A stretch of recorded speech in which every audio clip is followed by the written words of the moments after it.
You know you gotta review the first Ice Age sequel, right? I know. Well, go ahead and do it. I can't.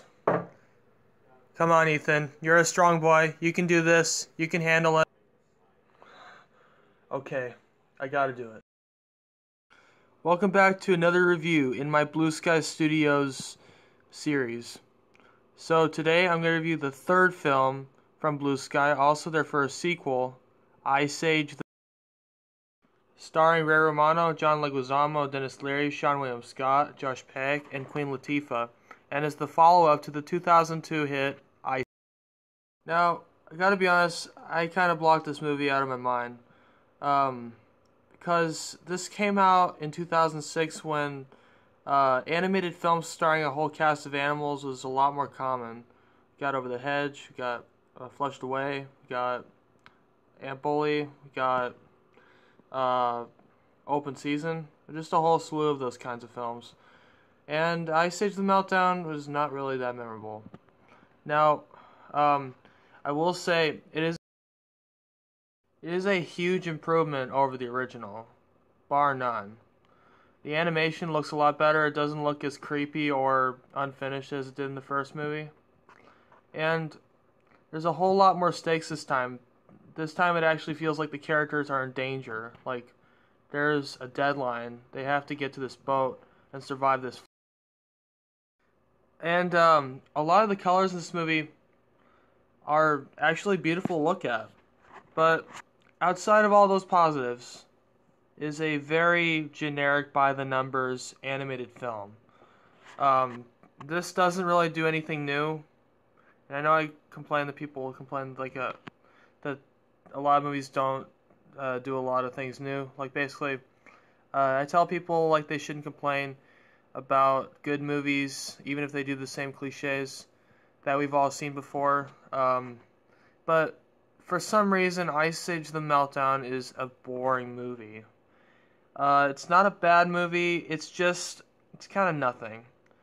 Uh, Even though it is better than its predecessor, which I don't like. I don't like the original Ice Age at all because it's a basic rip-off of Shrek. But it's kind of like with Futurama Bender's Game. It went from something that is outright abysmal to something that is just okay. Do I recommend this movie? Well, if you're an Ice Age fan, you might enjoy it. I mean, I did like it a little when I was a kid, but I don't find any enjoyment in it now because I've grown up. And I can see a lot of movies that have done this plot better. Although, gotta give credit where credit is due. At least they made the situation a whole lot more dangerous and epic than they did in the first film. It actually feels bigger this time.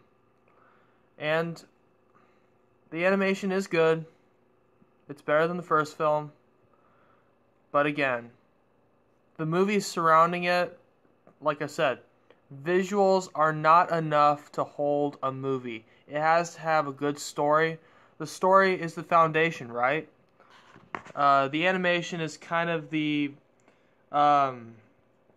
windows and the walls of basically building off of the story. If the foundation, aka the story, isn't strong, then it will fall apart.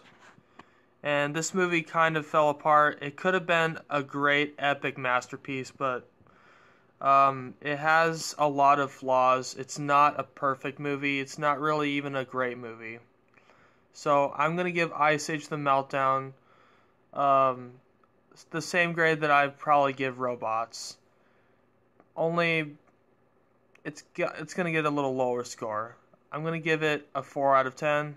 It's not a bad movie, but it's not a good one either. So, also, I respect BCG's opinion, but I don't see why he likes this movie as one of the best sequels of all time. There's not really that much to like about it. But it does have those good qualities. It does have really great animation. And it is a vast improvement over its predecessor. So, Hope you enjoyed this video. I'll see you guys later. Be sure to look for my review of Horde and Here's a Who, the next Blue Sky movie on the lineup.